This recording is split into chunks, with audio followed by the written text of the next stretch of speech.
Welcome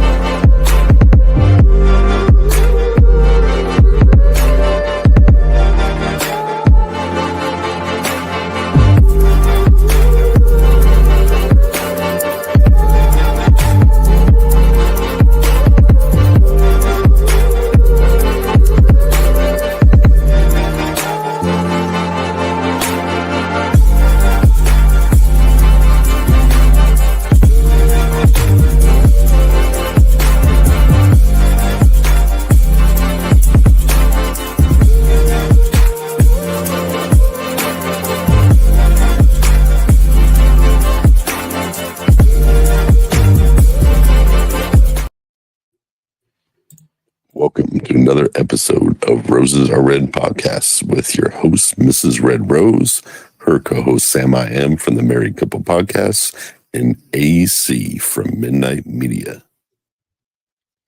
Welcome in, everyone. Welcome in to another headlights and updates and everything in the mix. All the things. All the things that we've... Does it feel better to say headlights? Feels better, yes, right? Yeah. Absolutely. Yeah. So, he's back. I know AC's missed back. You. I'm back. I had to Thank play you. devil's advocate. That was a great show with you. I was like, was in the chat. I was like, I'm very proud of you. I'm very proud of you for stepping in. It's not easy, and I hope Dave has any recognition of what happens here, because it's not. It's not. No, having a good time. We do have a good time, but I was like, we'll get to the crime. We'll get to the crime, and you'll see how hard it is. Yeah, exactly. Right now, it's awesome. No, I think we got to do some crime. We do that too, but I mean, yeah, you did. But then when it did, Dave was like at a crossroads. He was like, "Should I don't know what to do. I don't know which road. I don't know. It's good to watch him like have to take a stance. Yeah, that's exactly. Right. But at the end, he was like, fuck him, put him in jail. Get those kids out of jail." Exactly. That's when I had to come in and go, hold on. If we say yes to this, we'd have to say yes to everyone. And we don't know if it's always... Your mind. Yeah, you are. You live there. It's easy to be impulsive. It's easy to be impulsive. Of course you want to fucking let everybody go. But then you start thinking like, what happens if a vigilante group mistakes my kid for being that's exactly. Then it's very, very personal to you, isn't it? Yeah. Mm-hmm. And then it's like, well, because of a misunderstanding, because mobs together are like, mob rule is like the worst, because hey, let's kill that. Okay, let's get it. It's just never thinking. It's never just boom, and then tragedy happens. You can't stop it. Exactly. That is true. Mm-hmm. And then good people who didn't do things go down, and people who did go free. So. Well, that's why I put in the chat. That's why Batman wears a mask. Exactly. I agree. And even Rose had mentioned shortly after that about Batman, and you're like, Dave was like, "Oh my God, AC and Rose are on the same train of thought here," as we were watching it live last night. It was great. Yep. We're gonna get into this story because I know this story is one of the stories that's kind of made us, kind of upset. It's an update on the Lexi Treviso case. Ooh. Let me go ahead and show you, share my screen here with you.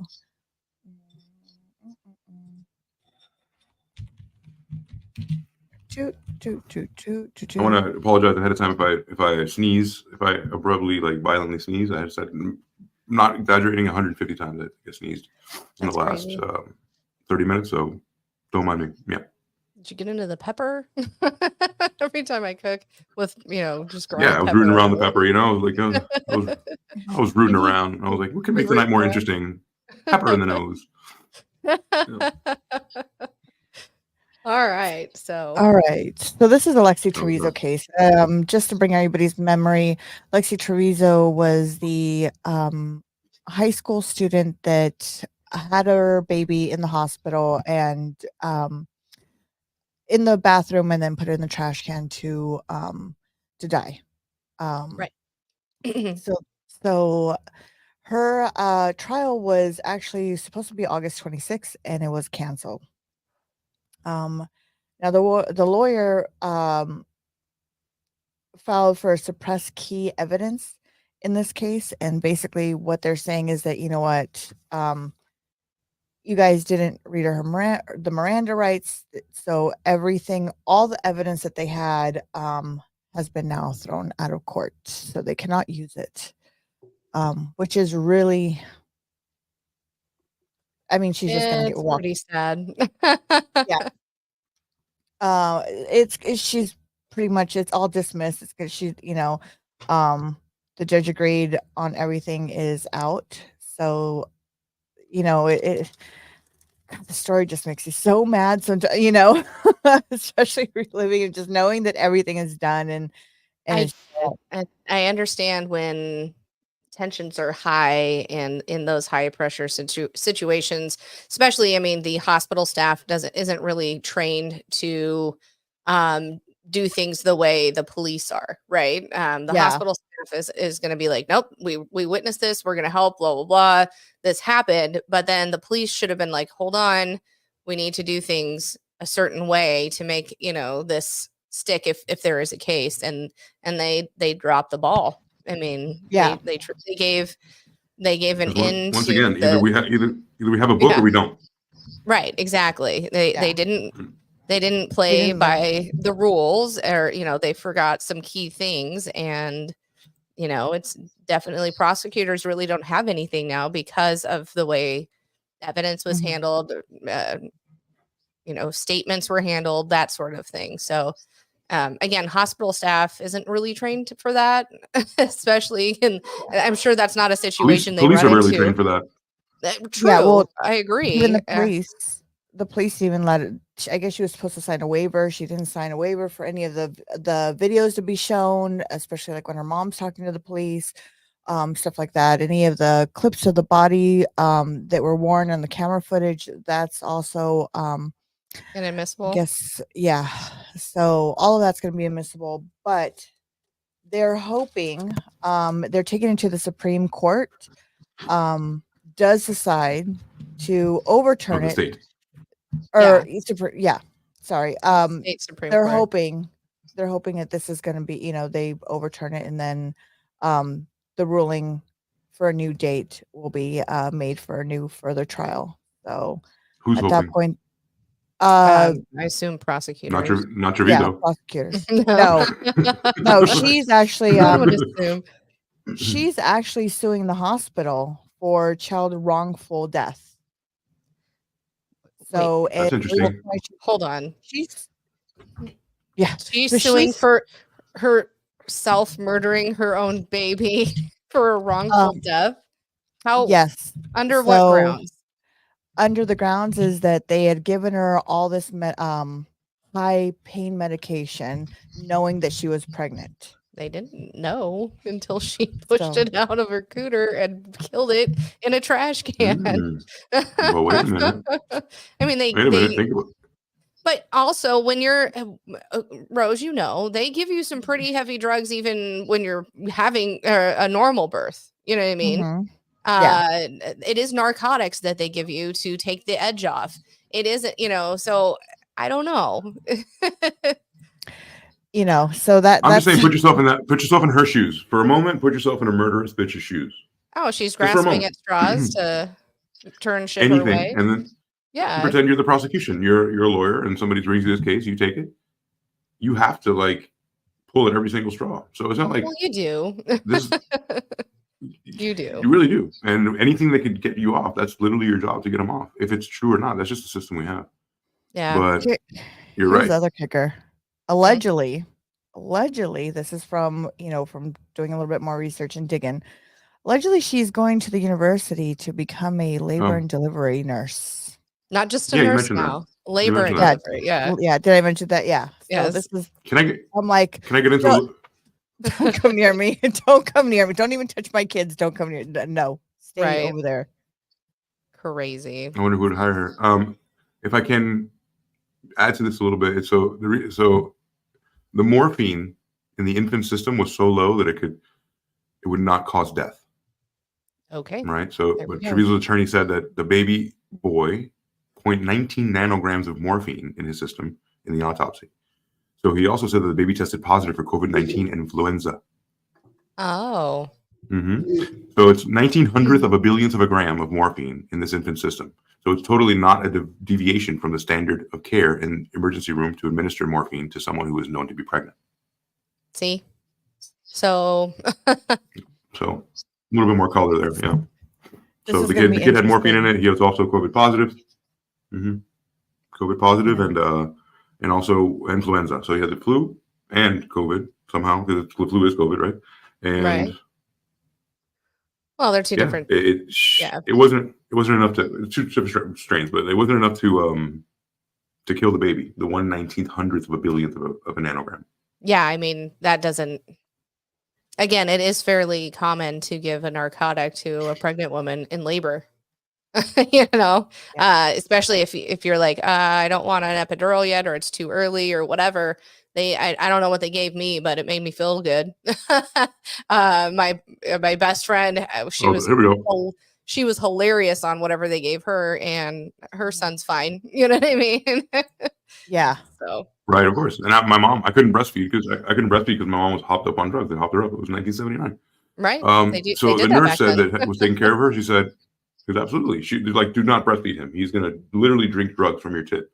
So the nurse said this was taking care of her. She goes, she lied to us the entire time. And then she claims that this situation is the hospital. This is Treviso talking. She goes, the situation is a hospital failed her, and the nurses and doctors failed her. Okay. So that's what she thinks, and that's what they think. Yeah. I don't believe it for a second. I don't, you know what I mean? There's no way they failed her. They were acting like they should, like they've been trained. And I'm very disheartened with the way evidence and statements were handled, because I do feel like there should be some sort of punishment for this crime. I don't know. I think there should be. You think the cops should get punished? I mean, I don't know. And there should be, maybe they should have some sort of like, hey, you didn't handle this correctly, you have a write-up. You know what I mean? There should be some sort of something on that end as well. But all around, there should be something, because it wasn't handled correctly, and she definitely, did the crime. So. Well. Yeah. I just think everything it just sucks, At Just to be proven guilty first, right? Well, I mean, you don't have to be proven guilty to be guilty, but in the eyes of the law, correct. I mean, right after giving birth, you're just going to go to prom. I mean, just saying. But did you read me my Miranda rights? Did you give me too much morphine? Sorry, was I in the right state? If you just gave birth, let's take that equation out. Let's say allegedly the hospital did this, right? And this is the hospital was at fault. Gave her too much drugs gave her too much drugs to cause this for the baby. I wouldn't be going to prom. I sure wouldn't be going to prom right after because my baby just died. Again, it doesn't seem like there's any remorse from her at all. Yeah, right. Okay, you want remorse, right? But she's 18 years old. Like she just killed her baby in a trash can. Do you think she's just going to worry about prom? Don't worry about that. You already forgot about it. I remember I told you a couple weeks ago. I was like, this is out of her mind. She's like, I did that. Yeah, so what? Oh, now I'm going to fight to not do it. It's just she's a sociopath. They don't care. That's exactly it.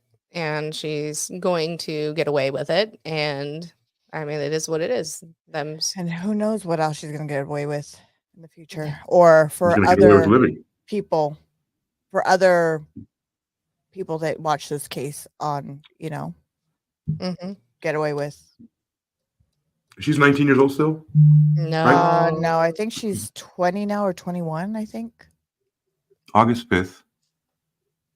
Looks like this was done August 9th, 2023. So yeah, last year she was 19, so she's 20. Yeah. How long do you think the sentence would be? Let's say that she was everything, she was found guilty, arose. How long do you think her sentence should be if she's 20 years old? For me personally, a baby, I think, you know what? Be locked up for a long, maybe I don't know, life, because that's first degree murder in my eyes. You think it was premeditated though?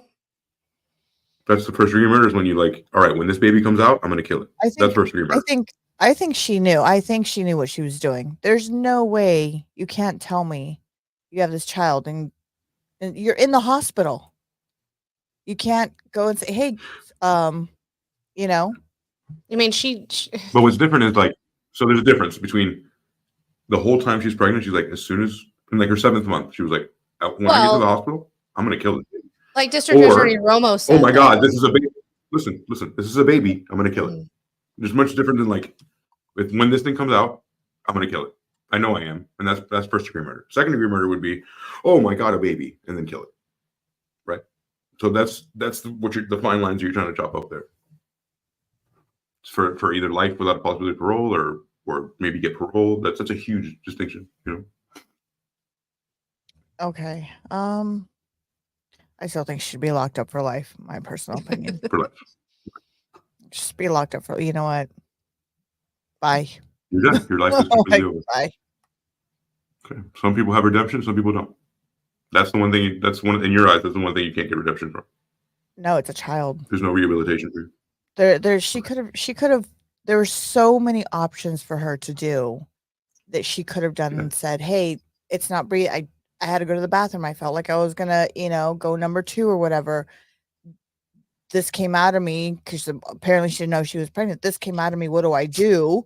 What is this? An alien or what? You know what I mean? Like, can someone help me? So like that lays blame on her. That lays blame on her. She's admitting to blame there. So if she just, how people tell you like never talk to the cops, never give them anything, never blow anything, never answer any question. Mm-hmm. It works. It works everywhere. If you just like, I don't know what you're talking about, and then make the state go through all these motions to find out what you did instead of you just saying what you did. Stepping into those shoes, I would probably fucking make the state work. Be like, I don't want to go to jail. Figure it out. If you don't figure it out, then I'm gonna go to prom. Is she crazy? Yeah, but like that's what happened. Yep. Sorry, my brain. They call it the Big Mac defense for some reason. You see that? I sent you the link. Oh, let me look at it. So Alexa faces a first-degree murder charge. I haven't even read this yet. So this is first-degree murder charge, tampering with evidence in the baby's death in January. Surveillance video recorded Treviso walking quickly to the bathroom and in the ER, and with her husband near the rear end. And then more than 20 minutes later, the nurses unlocked the bathroom and then found the bloody mess. And then in a trash can, in a garbage bag with another bag placed on top of it. So there's some. So she's realizing what she's doing. She's trying to hide and then hide again, right? Right. The death certificate shows that Treviso named the baby Alex. And so we can call the baby Alex now if you want. And then cause the baby to stop breathing. Several medications cause the baby to stop breathing. And Treviso was given morphine and ketorolac for pain and Zofran for the ondansetron for nausea. Ondansetron for nausea. So she's given like 4 different things. Okay, so they give every pregnant woman nausea meds.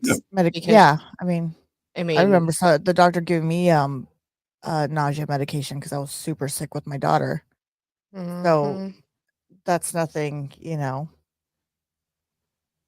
out of the ordinary. So this is it's not out of the ordinary. This is the approach that they're taking from the defense. I mean, it makes sense. If I was a defense lawyer, I probably would take that as well, or suing somebody for wrongful death. That's right. And it's absolutely not a deviation from like exactly what you said. Exactly not a deviation from the standard care in emergency room given and administered to a woman that's about to have labor. So, yeah, I mean, they did nothing wrong in their eyes for sure. So, but it's definitely a way to spin their wheels, right? And go to prom and do whatever you want until they figure it out. Yeah, I don't think in this case, sadly, she's ever gonna be brought to justice based on the way things were handled. I do believe that it should have been handled differently, obviously, but unfortunately it hasn't. So it sucks and we can be upset about it. But, I don't know what else to say. It's awful that this had happened. So, yeah. So that was one of the updates on that. Okay. My second update I have for you guys is the story with Amika Miller. Remember that story? I think, Sam, you're the one that presented the story with Amika Miller. Yes, she is the woman who took her own life, and a lot of people were thinking that there was foul play, even if she did do it. Maybe she was forced to, or something like that. So, what's the update there? So they actually came into an agreement on this. The family decided, because they were suing the husband, from my understanding, they decided to settle outside. So they've settled. This is done. It's a wrap now. So what did they give him a Can you give us- wrongful death? What Can I get a what re- were they can I get a- suing him? Go ahead. I'm sorry. I was going to ask for a recap on what the story is. People can out there in Radio Land know. Recap. Micah Miller, she a South Carolina woman who was married to a pastor of a megachurch. They were separated. She'd gone through a ton of abuse. And then she died of a self-inflicted wound shot and was found in a state park. Right prior to her taking her own life, she had called the cops and said, "Hey, do you know where I'm at?" She was very bland and straightforward in that call. She goes, I'm about to take my own life. I just need to have my parents find me," pretty much. There has been speculations about her estranged husband plotting to have this happen. It seems that, it just everything surrounding it seemed odd, because she didn't give any tells to say that she was in the place of mind where she would take her own life. She also had told people in her life, like her sister and her parents, if I'm dead, it's my husband's fault. So it looks like they had sued him or something. Yes. And they reached a settlement. Hold on, let me see if I can read this. But unfortunately, the settlement are sealed and under Oh. confidentiality for the agreement. So Yeah, once you agree to like a deal, it's done. Mhm. Like there's no more that you Yeah. can talk about. You can't even talk about it anymore ever again. yeah. Unfortunately. But it was good to them, They were like, fuck it. I'll never talk about this again as long as the compensation is good. Yeah, Yeah. it doesn't say there. This agreement also means that Micah Miller's family will not pursue a wrongful death lawsuit against him. Mhm. It must have been over her like their marital belongings, meaning like homes and things. Because I know there was some dispute on whether she was owner of it and things like that. So there is personal.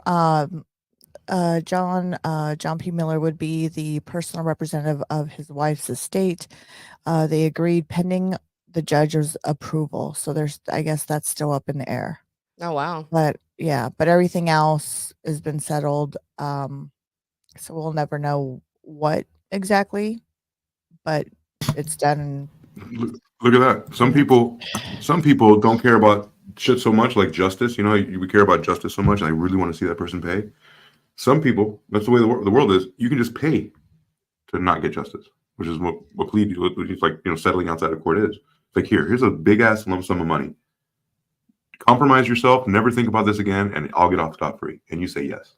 Well, and even maybe her parents didn't want to have to go through it all. You know what I mean? That's a lot to put on people. They want to put it to bed and to watch someone fry, or to watch continue someone to grieve, and just whatever. I just don't want to have to go relive it all again. That's also, maybe they were like, I'll take the money just so I don't have to think about it ever again. I can grieve and I can be done with it, and that's it. You know what I mean?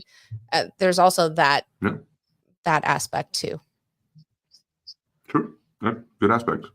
But there's I know a I form wouldn't of want to people have to just giving up. continue to I don't think I would want to continue to relive my offspring's, either one of my daughters, if they were to have taken their own lives or be murdered. And Rose would never quit. Rose would never quit. Rose wouldn't. It's not that I would be quit. I just wouldn't want to have to relive everything. No. Oh, But that's just me. I'm pulling your chain. I'm pulling your chain. Yeah, she'll be at everyone in the front row like this. She's like, she fucking did it. I'm gonna be here. I don't care how long it takes. I'm gonna fucking every fucking court. I'm gonna go to make sure you cry. You know, if these courts were a lot closer to me, I probably would go to each and every one and be like, all right. I so would. You're funny.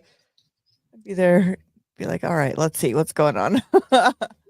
You'd be like, I've done the research. He did it.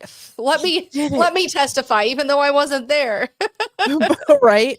I know he researched.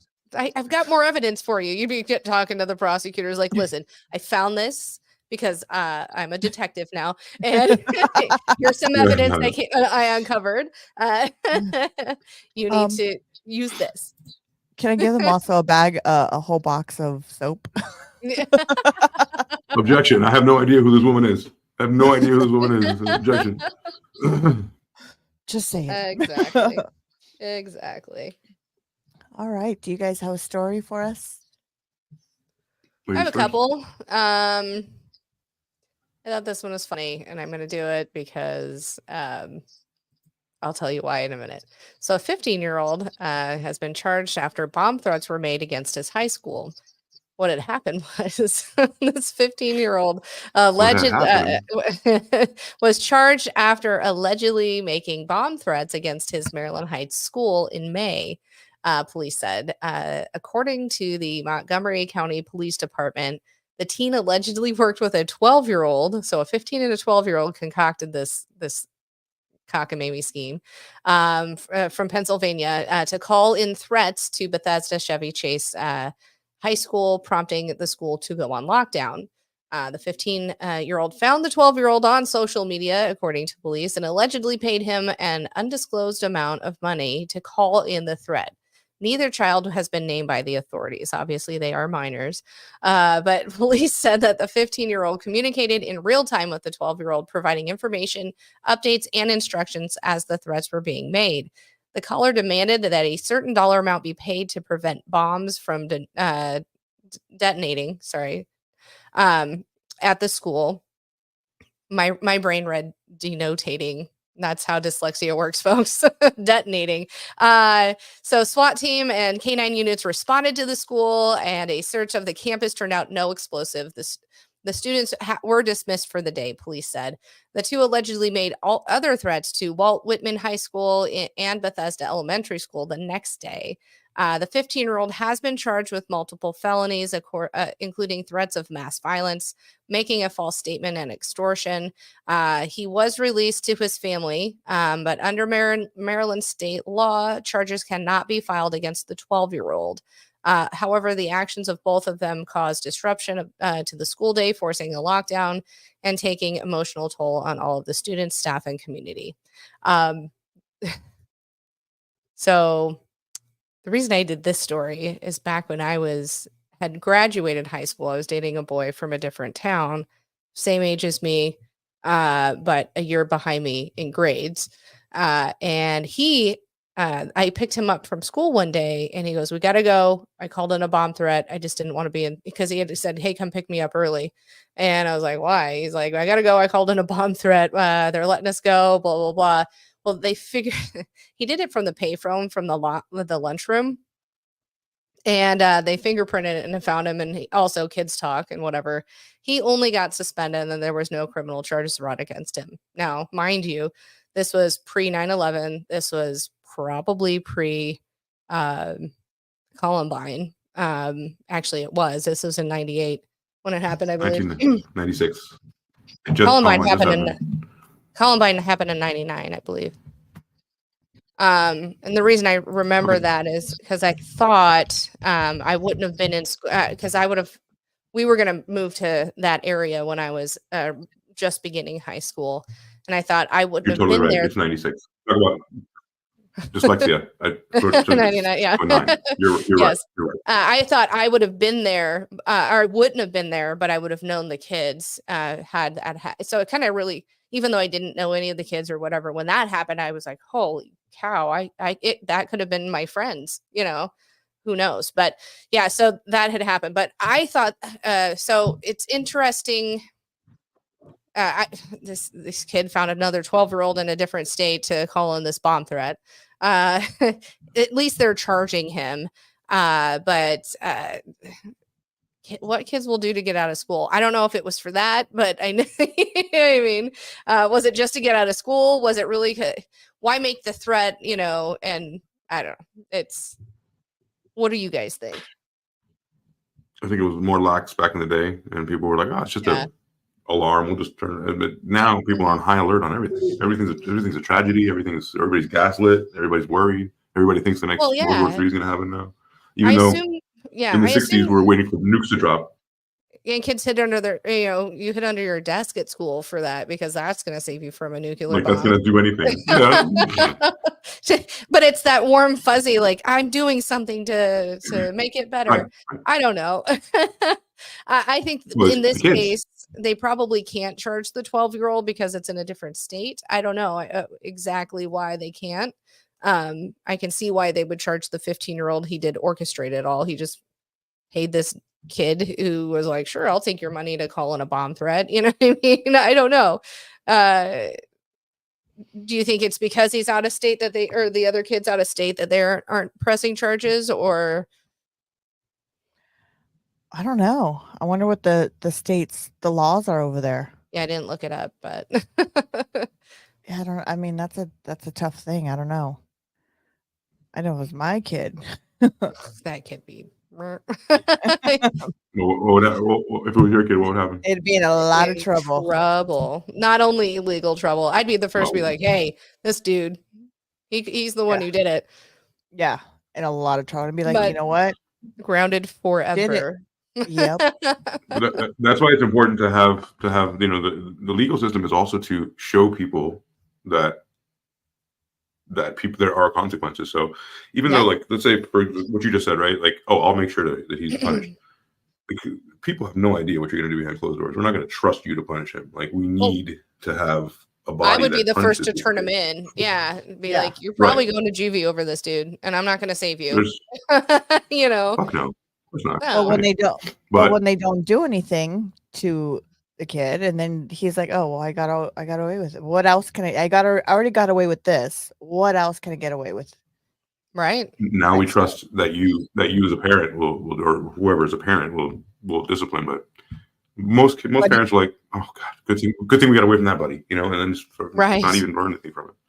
But even so then, though, some kids go, you know what? Yeah, what's my mom do? Ground me for a little bit, whatever. I'm not going to see daylight for a while. Okay, sure, whatever. But what can I do next? I'm only 12, so now I can do, because if the law didn't do anything to me and just my mom did, then where's the at that point what do you don't respect anything anymore because you already got away with something this big. What's the next thing for you to do? Could be. Sure. Yeah. So you're saying that the government, the system that we have in place also perpetuates people to continue doing crimes. Yeah, it does. Yeah. And then we turn around and then we turn around in California and arrest somebody for smoking weed. Yeah. Right. So in California, where it's legal, and Kamala Harris went nuts putting people behind bars for weed. Right. You know what I'm saying? And then we don't do anything else. I don't get it. And that took more fathers away from homes than anybody else. Are you kidding? You know how many fathers went away to jail for smoking because of the government? And that's what I'm saying. Now, now this kid, he's going to look at his mom and be like, okay, yeah, you're grounding me, but system just let me walk free. Mom or dad, we don't know if their parents are together. Right. Yeah. Or what type if it was my dad, it would be different. If it was my dad, I'd probably be scared. I'd be like, motherfucker, you got away from this one, but I'm going to beat your fucking ass the next time, So it's a little bit different. Because if my mom beats my fucking ass now, I'll be like, okay, you can try. The slaps will hurt for a while, little woman. But if my father did it, his hand is bigger than my face, yeah. Then I'd be fucking. I also think that sometimes with there is a difference of. I often said like my Alex would act completely different around her dad. She'd be like, I'm afraid of dad. But it's mainly, or she would cry only when I was, when she was around me. mom was safe. Mom wasn't going to pull love depending on what she did. I think she believed that dad it had a conditional love rather than, you know what I mean? And if I fuck up, he's not going to love me anymore. So moms are safer. And you can sometimes, you know, you don't feel like they're going to, pull that love from you rather than a father who, even though they love you, they don't maybe not feel like there's that unconditional love. The disappointment is palpable. With a father, the disappointment is palpable. My mom will get over it. She's my fucking mom. What are you going to hate me? You know, like if you're one of those moms, I should already know that, you know, like by the time I'm this age, like you're not interested in me, mom loves nor do you you care about me. regardless. Yeah. And it's not like it's conditional. It's not conditional because I will stop loving you as your father. It's conditional because like that's where disappointment roots from. Like it's like I would rather, and you were about to say it, the disappointment is what I don't want to see in my father's face, not even the love thing, because he loves me different than my mom anyway. But that roots from like disappointment. Like, man, I agree. What a failure, and that is like horrific for a kid. Even my mom and dad. I remember if my dad was disappointed, I was fucking crushed. If my mom was, I was like, I know, but you'll get over it. You know what I mean? Tomorrow will be fine. Dad was able to hold that grudge even against us kids, you know what I mean? And hold that act of disappointment, you know, and I was like, geez, I don't understand this. It's not even love. It's not even like I'm not going to withhold love from you. I'm going to withhold you treating you the way you want to be treated, and just that stoic disappointment face that you get. You know, it's like that's what you never want to see from your dad. That's what I thought. You know, like wow, I really let him down, and that hurts more than mom slaps or mom's screams or mom's anything. You know, and we talked about it the other day. It's nothing. It's conditional. Like, how can you love someone that's done you wrong? Well, you know, I guess I love them in the abstract way that you think about love, but not like I love you because you've done everything correctly, and you know we're bonded because I respect you. There's a lot of respect happening too. You know. I know for me, like if I tell my kids I'm disappointed, I'm disappointed that you chose to do that. That crushes them. That right there, they're just like, disappointment's worse, is a better tool with children and anyone, I think, than full on anger. You know what I mean? Yeah. I can be mad and yell. However, if I'm like, you just, and saying breaking my heart in a way of, you just completely disappointed me. I thought better of you. I held you at a higher esteem than you're proving. Or, you know, gaining back trust when you're a kid when you lie to your parents. You know what I mean? You know, that is the worst, because you're like, fuck, that's going to take forever. You know? You're not familiar enough. You're not familiar enough with the human process to understand as a kid that like you will get that trust back, but once you're crushed because you think it's over, like you think like, I'll never get this in. I'm only 7 and I've crushed my mother forever. You know, so I mean, also not knowing. Yeah, exactly. Not knowing it will happen, but you know, you think it won't, and it's you know, it's devastating. It is. Absolutely. It's crazy. Right, do you have one? Am I up? Okay, cool. I do so much. So much I want. So many. What I have most of all is sneezes. I had to pause myself to sneeze a little bit. I have this tickle in my nose. It's absolutely wrecking me. But is it a rogue nose hair? That happens when we get to be this age. I don't know what else I could do. Yeah, totally. I have Q-tips, everything. It's just a tickle. It's just a tickle. Oh my God, I've been following this case. I've been following this. I have so many clips of this. We talked about it. Yeah. So we talked about it. Oh wait, no. Talked about the Alex Murdaugh case. Yeah, Alex Murdaugh. You remember he's a South Carolina. The second. Let's go. Good. The second South Carolina story for tonight, right? Yeah. So in South Carolina, I remember he was the attorney that comes from a long line of attorneys that were just shoot in. They were never just like elected. It was just like obviously like since the beginning of the last century. He's a good old boy. His entire family have all been. He's a good old boy. You know, he's in the club. You know, and he went to South Carolina State University. He went to South Carolina State for his lawyer degree, for his law school. He did all that. Like he's just stayed in South Carolina and became all these people. What do they call the generals? The Proctor Generals or something like that. It was the so they all Solicitor General or something like that. Solicitor General. General. That's very southern. So yeah, so here's a new headline. Yeah, very southern. Here's a new headline. Alex Murdaugh haunted, quote unquote, by wife and son that he murdered all day and every day. Well, good for him. And every night. And that's yeah, absolutely. Yeah. This is the shit that you go through now, right? Because you're actually facing punishment. And imagine the weight of like his entire ancestry of all those people who got away with shit, and he didn't get away with shit. So like on top of everything, it's like compressed that he's the one that fucked everything up. Yeah, he's the one that didn't get away with it. Disgraced. No, go ahead. Right. And it's like, that's what I'm saying. He has like, what, 10 ancestors, 10 ghosts on his back going like, why'd you fuck this up? We were the best family. You know, like, you know what I mean? Like, they're probably in his head going, you got too soft. We pampered you too much. No. You're not a real man like the rest of us. Yeah. You know, we knew how to grease palms back in the day. What the fuck happened to you, dude? This would have never happened on our watch. This is how my brain works. you know how many people I killed? I got away with all of them. Yep. Pussy. Yeah, that's exactly what I mean. Yeah, pussy. You're all straight up South Carolina pussy. So he's having nightmares, y'all. He's having nightmares. Oh, look at our boy here. Look at our boy. Dude, look at our boy. Oh God, don't get me started with him. They're still sending him photos. Oh, more. So and links to girls' OnlyFans. Yeah. Oh, jeez. So that's for another day. So remember, Alex Murdaugh is haunted now by the ghost of his babies. Disgraced South Carolina. Like, go ahead. Do you think that's his conscience, or do you think he's? You think they're really haunting him? That'd be cool. That'd be awesome. Cool. Yeah. If my husband please killed confirm me, that I'd haunt the shit out of him. If that was possible, yeah. Yeah, if it was possible, I'd totally fucking do it. But if I'm a ghost, according to everybody, if you turn to a ghost, all your main job is to go up there and then look down upon your kids to make sure they're doing good forever. Your whole family. I don't think it happens. That's your only job. I died so I can watch them. I don't think so either. Like, so that's another story, right? So disgraced South Carolina attorney Alex Murdaugh admitted that he is haunted by the memory of his wife and son he murdered as he was given 2 life sentences. You know? All day and every night, says the fallen patriarch.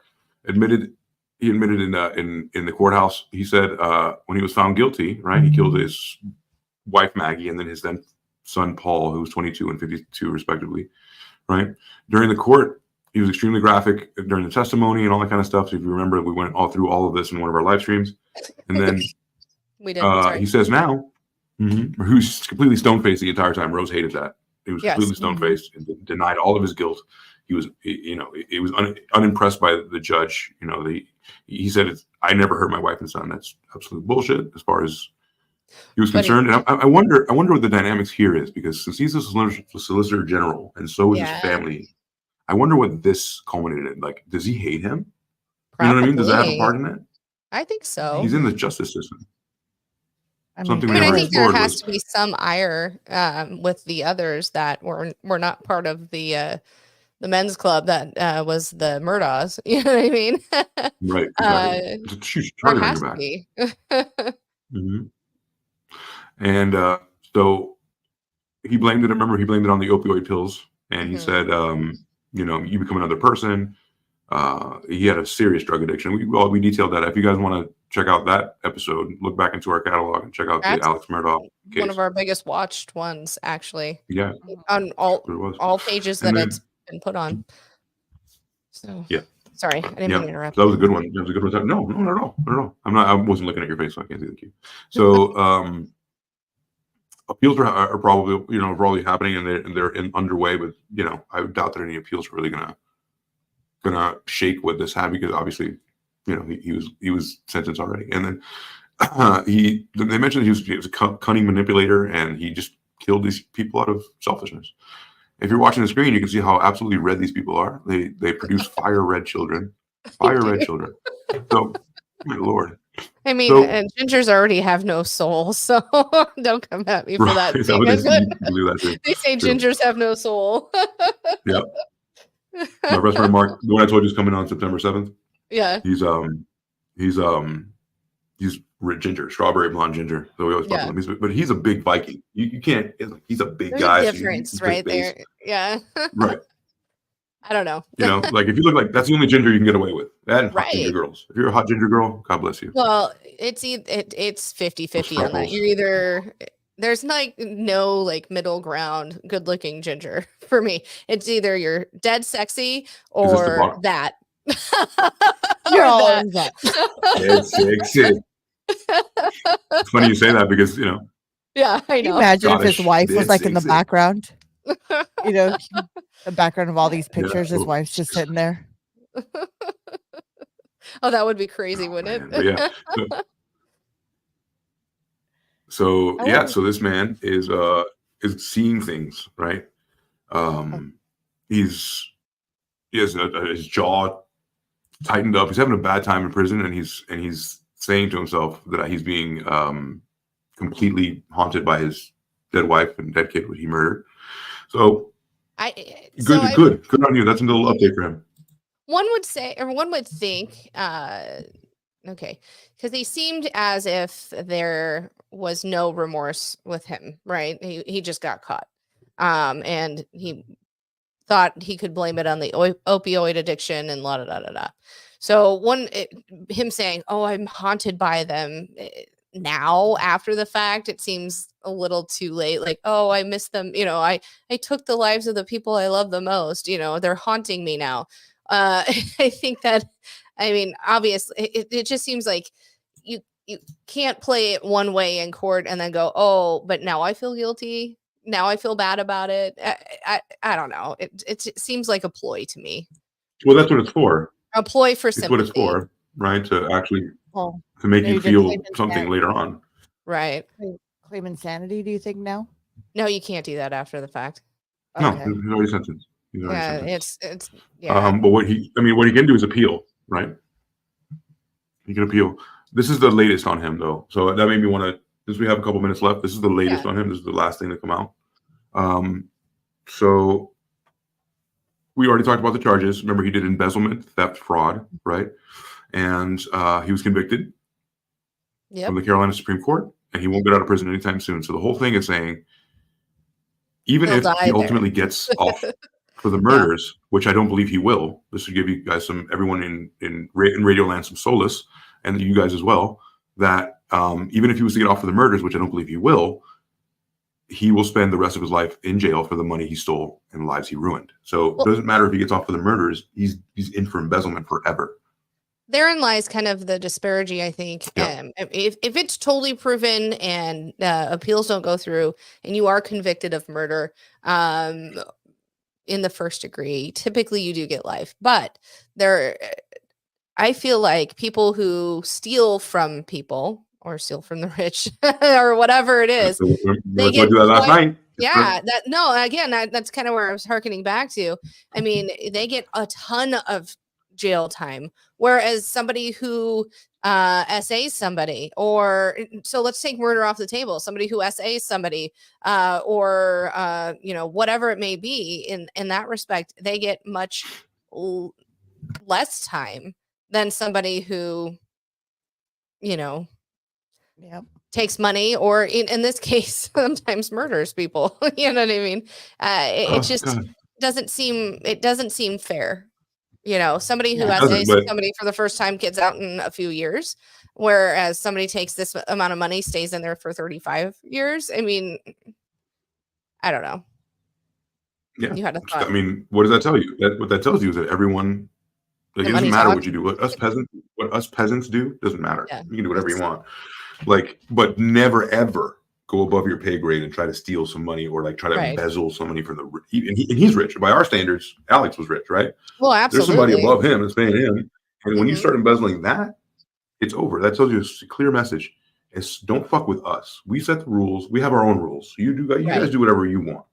Kill each other, rip each other to parts. Never, ever come after us, because we will destroy you. We have the means, the resources, and the desire to destroy you. And yeah, they can. That's just never embezzle. Never take money from the rich people, because they will put 7 times whatever you took on you. You'll get more time than if you would have essayed somebody. Unless you essayed because an affluent person. That's and exactly what I was going to say. Person. Do not essay. If you're gonna essay somebody, do not do it to a rich guy's daughter because you will make sure you're under the fucking jail. And unless if you guys you're look richer than that said rich guy, and then they'll say, "Here, take my daughter." I'm not going to say anything. Right. Exactly. If you're well, in that case, we'll just walk up to your house, knock on your door, and be like, "Is that your daughter?" I'll take that one. You know, like that's who's exactly gonna say no to me? Who's gonna say no to me? Yep. So to finish this up, if you guys see that this Alex Murdaugh has a big snot string coming out of his nose, you see that? I see that. I was wondering if it was a big snot or if it was just something on my screen. No, Jeez, come on. Yeah, 67 years for the crimes. And he says, so immediately after sentencing, Murdaugh filed an appeal. So that answers our question.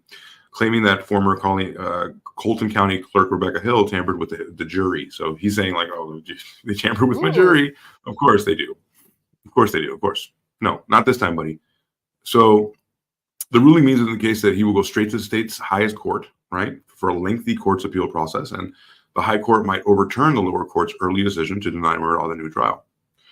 That's all based. So his only thing that he has left on that he is actually putting all his eggs in is the fact that they'll find something that they can do a new trial over because the jury was tampered with, right? And then, but still, even if he gets off for the murders, he still has 67 years for the financial crimes, right? The financial crime, you get off of that. I mean, it could be like a symbol, like a symbolism, like, okay, this is nice that I don't symbolically have to do 200 years, but you're still doing 67 or you're 54. Do the math. You're gone. So he shaved his head when he got to prison. Yeah. I don't know what. And I don't like it. Yeah. He looks. I don't like it either. I don't like it either. Yeah. You know, well, before he's the guy who goes to prison and has to hit somebody, right? Like he has to hit the biggest guy and be like, nobody fucks with Alex Murdaugh. Right. I don't know. Well, that's it. That's the update on Alex. Good old Alex. Yeah. Jeez. We'll have to keep up on that, though. I'm interested to see what the Supreme Court says, and if they deny him the right to a new trial. It should be interesting to watch it unfold. Yeah. Sure. So I've got one here for you guys. You guys remember which my favorite person to always watch, Flawless Nina? Yes. Well, Gypsy Rose, my dear, tried to get her YouTube page taken. And Gypsy Rose actually on this thing that Nina posted, it actually she actually puts her name in here and that's how they found out it was Gypsy Rose on a false copyright claim. Oh, jeez. Yeah. So Gypsy Rose is an idiot. Yeah. Yeah. So, and it was a video titled, I guess, Gypsy Rose Gender Reveal or something like that. And she didn't like that. So she tried to file a false copyright claim on her. This happens all the time, by the way. There's a very, very common thing on YouTube. Like, in case they don't like something we say something that maybe is out of character, doesn't like portray, like if they have people that check the stuff, like on YouTube, like work for YouTube and check the stuff, and you can send in a copyright claim. As long as it's your video, you're able to do that. And at least if there's nothing wrong, they can suspend it for a while until they find out, right? But just putting you through the process of that sucks, right? Like that already takes the momentum off your video. So this happens a lot. It's not like an isolated thing. It happens a lot in YouTube world. Yeah. Well, no, I mean, also they both have beef together, so they both don't. Yeah, they're motivated to fuck each other up. Yeah, for sure. Yeah, for sure. But you can do that. Like we can do that. If somebody does somebody puts us in a share screen, and they're like, look at these fucking assholes talking about this shit. We can be like, no, and then write to YouTube, and they'll investigate further. Yeah. So that was just an update on the Nina Flawless Nina. Awesome. On her. So that was just a quick little update on that. And then I don't know, Sam, if you've got another story. Do we have time? Sure. We got about 7 minutes left. Yeah. Oh, nice. I guess we do. So I like to do the cold cases solved now type of story. So 44 years after a woman's death, a DNA on a cigarette leads to a suspect. So this murder of Dorothy Marie Silzel, and it's Silzel, or Silzel, not sure. She was last seen alive on February 23rd of 1980 in Kent, Washington, close to Seattle. And I believe because Seattle police were looking into it. She was found dead in her condo 3 days later after a welfare check, not welfare, that could be it too, was requested. Local police found that she had been essayed and deemed her death to be a homicide via strangulation, according to the Seattle Times. DNA evidence was collected at that time, but it wasn't until years later that technology would advance enough to help link evidence to possible suspects. So March of 2022, Kent police began pursuing possible DNA matches and came back with 11 suspects, according to the Washington Attorney General, Bob Ferguson. So they narrowed it down from that 11 to a smaller list, and it pointed at a man named Kenneth Kundert. He was actually living in Van Buren County, Arkansas.